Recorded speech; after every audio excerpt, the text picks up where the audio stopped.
Welcome, welcome. My name is Rich Waterman, as you know, because you clicked on the link. And today I'm going to talk about being the difference today. And you might wonder what that means. I'm not going to tell you just yet, but what I will promise you is after today's session, you will come away with maybe a different understanding about what leadership means, and maybe a different understanding about what company culture means, and maybe a different way of leading your life. It's a big promise, but I aim to deliver on that.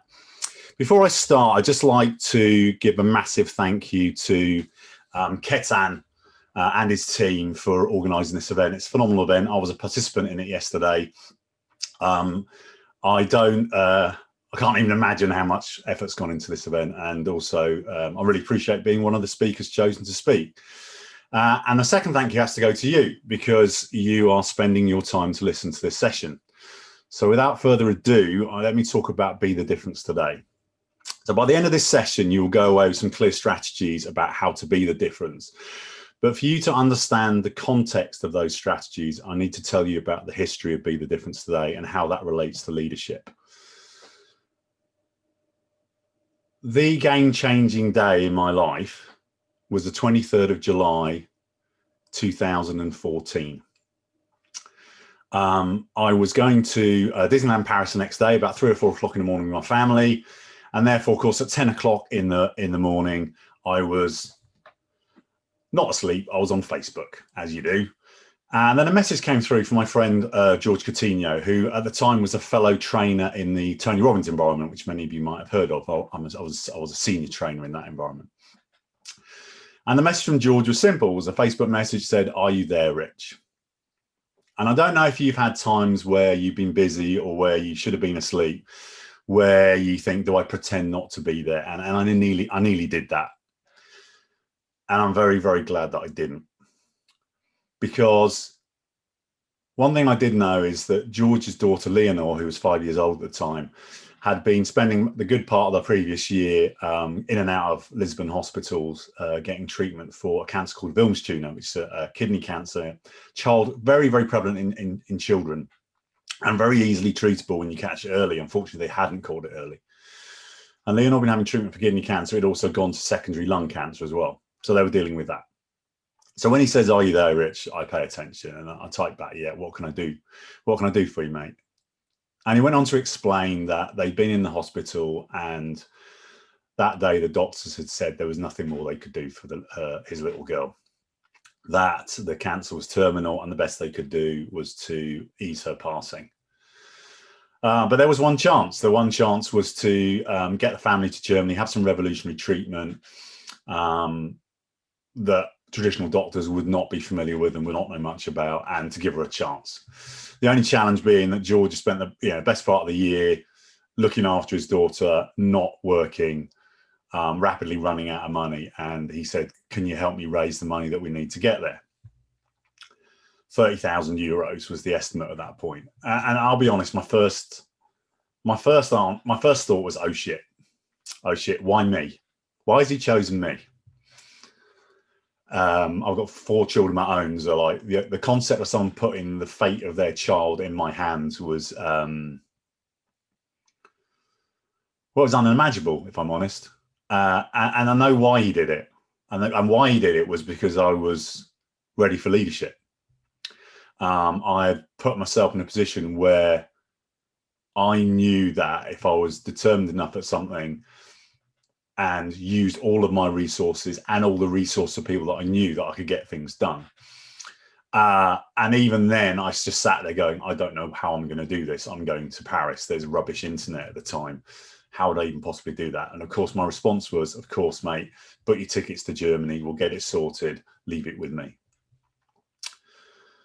And here's an example of social media being a really, really positive thing. And we all know it can be a drain in many other ways, but we put the message out there. So we need 30,000 euros in 5 days. Here's the story. Now, I'll be honest, a lot of my story was actually from Leonore. She was doing videos. She was thanking people for their help already. She was showing leadership even through a time of being in incredible physical pain and a fair degree of emotional distress because she didn't even know what was going on. I learned a lot from that 5-year-old girl in terms of her leadership came from a place of love, her leadership came from a place of appreciation, and her leadership came from a place of gratitude. And I thought, oh, what a great place to lead from. So we shared the message out there. It's amazing how many people became engaged in the being part of this process, because this whole Be the Difference today is, yes, I'm going to give you strategies to do, but I'm encouraging you to be in a different way, primarily. We shared the message. We raised the 30,000 euros in 5 days. Incredible examples of leadership throughout. People running auctions, people doing sponsored events, people going into work and spreading the message to their boss and to their colleagues and raising money that way. Examples of leadership, because it was a case of we have to do it rather than we'd like to do it. If I'm honest, it's the first thing and probably the only thing I've ever been truly committed to. So we raised 30,000 euros in 5 days. We raised 40,000 euros in 7 days. So it didn't take long to raise the money. And we just got these continuing messages from Leonor and her family, her daddy George as well, who was effectively leading the family, guiding them. These amazing video messages from Leonor, again, expressing love, appreciation, and gratitude for what we were doing for her. And this amazing feel-good factor spreading around a community in such tragic circumstances, because people were being at a different level. People were therefore then doing things at an extraordinary level. And the only sort of reference points I've ever got is having been at multiple Tony Robbins events, which are personal development events, I've experienced that level of love around the room before. And I've experienced, bizarrely, at London 2012 Olympics, when it came to my country, just the feel-good factor, the love, the community, the connection that came from that event. And this was the first time I'd experienced it centered around one person. So we got to Germany, we started getting her the revolutionary treatment. She continued to express love, appreciation, and gratitude. She even expressed concern for what happens to the cancer, because it was her dad, George, described it as a little bug in her. What happens to the little bug if it goes out of my body? Will it be okay? So it's showing love, appreciation, and gratitude to this disease that was killing her. And she started to get better. And we were massively encouraged by what we'd all done. And I went off to help run a Robbins event abroad. And I was sat there, and we do this weird thing fairly late at night, which is called trance dancing. People just basically just move around the room in according to whatever energy they can tap into. Yeah, it sounds a bit woo-woo, it probably is. And right in the middle of that exercise, I got a message through telling me that Leonor had passed away. And it's over 6 years now, and just, as you can see, just tapping into that memory, so many emotions came up at the time. It's like, first emotion that came up was I'd failed. I'd let him down. I hadn't done something to save her, because the idea was to save her. And felt cheated, I felt angry. I probably directed some swear words towards God and the universe at the time. And then I spoke to her dad, George, and he gave me a new meaning. He showed me leadership in terms of, I've got to give this meaning. I've got to show people a better way to deal with this. And I'm her dad, and there was no one apart from her mum that was as close to her as me. And so I need to give it a different meaning. So he started to go out and talk about Leonor's life, about how she only needs to spend 5 years on this planet to impact the world, to show what true leadership meant from a place of love, appreciation, and gratitude. And I realized that, yes, okay, it's normal, it's human to feel feelings of failure and regret and anger and just not being there. But I had to channel it a different way. And how I initially chose to channel it was at foundation talks at Tony Robbins events. What we do is, as trainers, we run groups of people within the event, so we can sort of create a mini community and support those people during events. And towards the end, we talk about Tony Robbins' foundation. Now, his foundation does amazing things. runs an event called Global Youth Leadership Summit to create new leaders, new teenage leaders to go back into their communities to create impact and legacy. Homeless projects, projects to do with child trafficking, all sorts of things like that. So we talk about the foundation, and then we ask for donations, and we have a bit of a competition, a bit of fun amongst the teams about who can raise the most money, and they get to sit at the front of the room. It's not really about that. And when I first came into the environment, I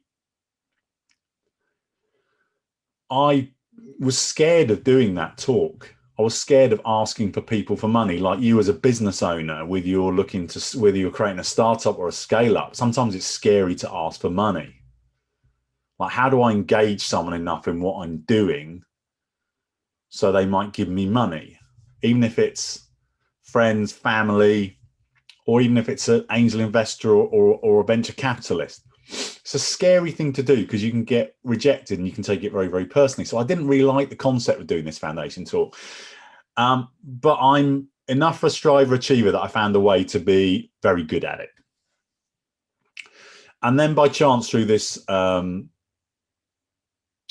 encounter with Leonore, that beautiful soul, the Pink Princess, we called her, by the way, because she just loved wearing pink and she loved Disney princesses and all these things. We called her Pink Princess. So I told the story of the Pink Princess and her daddy, Leonore, to my team. And I said, look, I'm not really asking you for money, although that would be great. What I'm asking for you to do is to lead yourself in a different way, to be different, to be the difference. And if that means contributing money towards its foundation, that would be amazing. And at the end of that event, my team raised 3 times more money than the other team. I've never done that before. I've been good at it before, but I'd never blown people out of the water before, with all respect to my fellow trainers. And the head Tony Robbins trainer at the time, he still is, a gentleman by Tad Shinky, very, very, very key leader in the Robbins leadership, came up to me and he said, what did you do? You've clearly done something differently to these other groups. What did you do? And I said, bizarrely, Tad, it wasn't actually what I did. It's how I chose to be and how I chose to ask people to be differently, to be the difference, to lead from a different place, lead themselves from a different place. And I was also leading the group from a non-traditional leadership space. And I'll explain more later. And he went, cool, can you teach us how to do it? I was like, let's get a strategy. And my strategy was to go to future events, and I trained all the other trainers. I had an amazing privilege to, even though I was a fairly new trainer, I had the privilege to train other groups on how to be and how to deliver this foundation talk. And I encouraged them to lead from a space of being and presence rather than doing and strategy and sales and transactional, like, let me persuade you to donate money to the foundation. That's just not how it works, I don't think. You can be very effective doing that, by the way, but it's just not really how it works. And so we did that event. Now, bizarrely, at this event, I had a Japanese team. They didn't speak English. I didn't speak Japanese. I was taught a little bit of Japanese by my team, but I also was told that, look, okay, I said to the team, I'm really big on this foundation talk. My leadership team were all Japanese. I said, I'm really big on this foundation talk later in the week. Let's make sure we really get that smashed and knocked out of the park. And they said, there's a bit of a problem for that. First of all, a lot of Japanese people show up in their headspace and they're kind of coming here because they want to access more heart space, but that you're going to have to take them there, Rich, or help them to get there, Rich. And so the other thing is, because of the way that the Japanese culture has sort of evolved, and part of it's religion, part of it is creation of a massive middle class, predominantly middle class post-World War II, there actually aren't a lot of references for charitable donations. I looked at some stats a few years ago, like charitable donations in Japan are about a 40th of, say, the US. I'm not saying that there's anything wrong with that. It's just that's just not how Japan do things. So I was up against a couple of things, and I went, right, I can take them from headspace to heart space. That's what I've done. That's my life. That's my history. I haven't talked about it on this video, but I was a scientist, and I was became someone that's very much a heart space speaker and a heart space coach, while I think still being incredibly effective. So I knew I could do that a bit. So the other bit, I said, we'll just have to make sure we really get them into heart space so they get the charity bit. And then the day before the presentation, one of the leaders, a guy called Chris Okazaki, who's an amazing businessman in Japan, phenomenal person, said, Rich, I'd like to do most of the talk because I want to talk about Japanese teenage suicide and how it's crippling our country, and we need to do something about it. And we need to work with Tony Robbins Foundation to do something about it. And my heart skipped, because this talk was my baby. It's me and Leonore and being the difference. And I noticed on that day, there was a lot of pink around me when I was having this discussion with Chris. And I knew the right thing was to let him lead it, to let him take it. So the next day, I did a brief talk about George and Leonore. And then I handed it over to Chris, and Chris did his speech in front of our Japanese team. In fact, there were about 3.5 Japanese teams. We gathered them all together. And Chris did this speech about leading from the heart, and explaining how, us Japanese don't do that. And I was looking out into the audience, these people that were very fun-loving and very engaging, but maybe hadn't shown a lot of emotion to this point, and they were all, to a person, just crying their eyes out. And of course, I was then getting the translation of Chris's words about delayed by a couple of seconds, and I'm starting to cry my eyes out as well. And that was the first event we trained all the trainers on being the difference and how to do the foundation talk in a different way. And that event raised a record amount of money, which was $1.3 million. And that was raised in a series of talks happening simultaneously that were only about 20 minutes long across maybe 1,000 people. $1.3 million. And then our Japanese team raised $186,000 by itself. And we came first. And another Japanese came third. And I'm like, there's something in this. There's something in this where you can actually connect with people over a few days that are culturally not used to charity, and they are digging deep. And then the story continued. There was an event in Australia where I couldn't be present, but I trained people remotely. And they created a record for an Australia event, much smaller event, raised $900,000, again, in about 20-minute speeches. And the reason I'm talking about this is coming from a leadership space of being rather than doing. It enables you to be way more effective. And I've had a question come through on the chat, and I'll deal with it now. And the question is, how do you pick yourself up and carry on after life deals difficult and tragic blows? And a big part of that is what I talked about earlier on, which is love, appreciation, and gratitude, which is you're going to grieve. I can't take that away from you. I wouldn't want to take you away from that. Grieving is, I really, really miss this person, or whatever it is you're grieving. I miss this thing. And that's natural and normal. And a big part of it, I think, with grief is appreciating the fact you had that interaction, whether it's with a person, with a pet, whatever it may be. Appreciation. Grief is you showing your love for having that interaction, and it's normal, and accept it and step into it. It's only when you start getting stuck in it that it becomes a problem. What does it mean? What impact did that person or that thing create in my life? How can I honor that in the way that I show up going forward? Like George did and still does about his daughter. Like, his life is an expression of the love that his daughter brought to the planet. And he talks about her life, but he also talks about it in other ways as well. So that would be my answer to that question. And the final sort of piece around the foundation talks and the fundraising piece is, it was my last time I spoke at a Tony Robbins event. I actually have left the environment this year, which is a big step for me, because I need to do more work on this Be the Difference Day that I'm talking about today. And this was a slightly different event. I was now a senior trainer, one of a handful in the world. And December 2018, it was another Date with Destiny event, Tony Robbins event. And I had a platinum partner team. Platinum partners pay tens and tens of thousands of dollars to be front of house at Tony's events, go to his bespoke events, interact with Tony. They generally have a lot of money, but every single event they are asked for money, and that is full on. And so we have to go a little bit easy on them in terms of asking for money.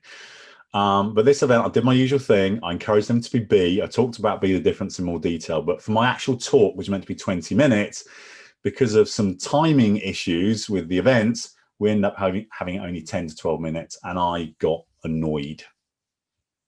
I got very annoyed and I went on a contribution, love, appreciation and gratitude rant. And with a few minutes to go, one of the team members put his hand up and thought, oh my goodness, don't interrupt me now. But all he had to say was, Rich, I've been deeply moved by your talk. If the team raised $10,000, I'll match it. And then another guy said, yeah, I'll do that too. And there were 75 teams at that event, about 60 people in each team. The second team raised $44,000 and my team raised $106,000. And I knew there was something in this. And some might say you think I'm a bit slow, but it took me a while to apply this to business.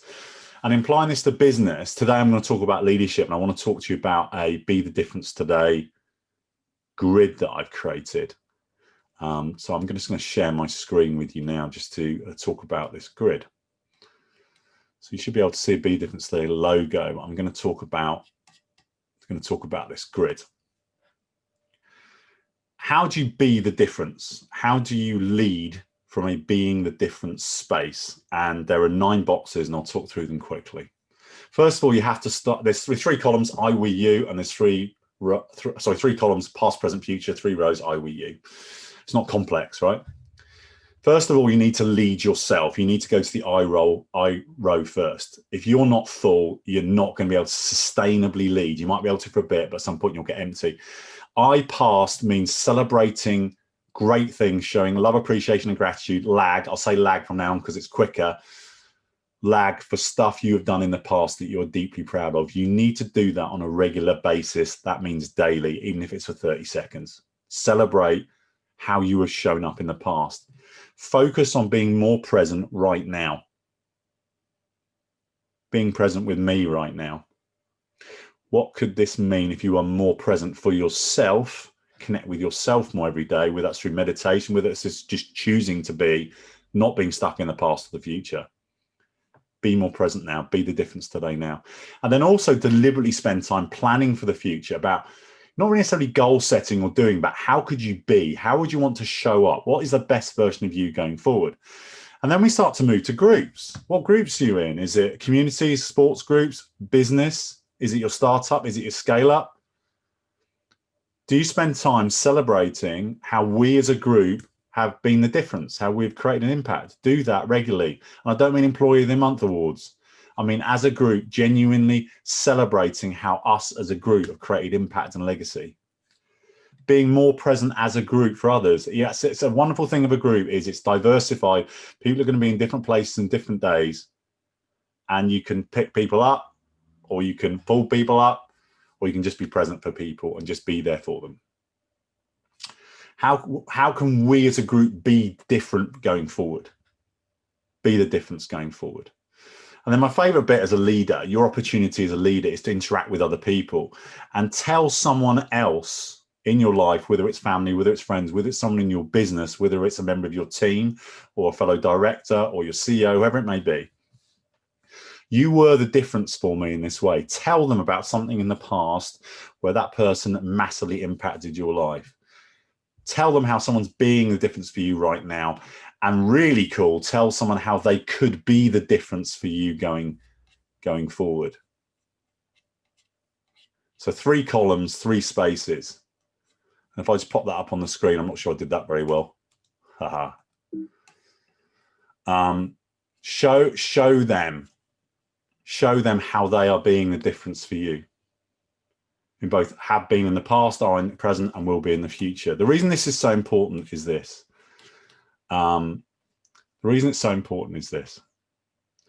Traditional leadership, I looked up leadership. Leadership is the art of motivating a group of people to act towards achieving a common goal in a business setting. This can mean directing workers and colleagues a strategy to meet the company's needs. I don't believe it is about motivating people. It's helping people find their own motivation. Co-creating common goals, particularly in higher management levels and director levels, where people are not doing manual work, where they are thinking, where they are looking for self-actualization. It's not about directing workers, it's working with workers to create a goal. It might be you end up with a holacratic leadership structure where you have self-organizing small groups, or it might be just end up with a flatter leadership structure.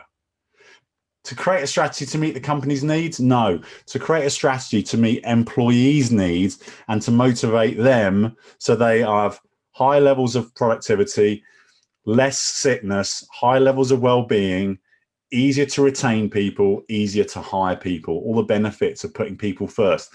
I'm not saying chuck profits out the window, but what I'm saying is lead with people, lead with being the difference, leading from a place of love, appreciation, and gratitude, being the difference within your business, being the difference for your customers, for your clients, not being numbers in a funnel, treating them as individuals, or treating them with the respect that you'd like to have, maybe treating them with respect that you've never had.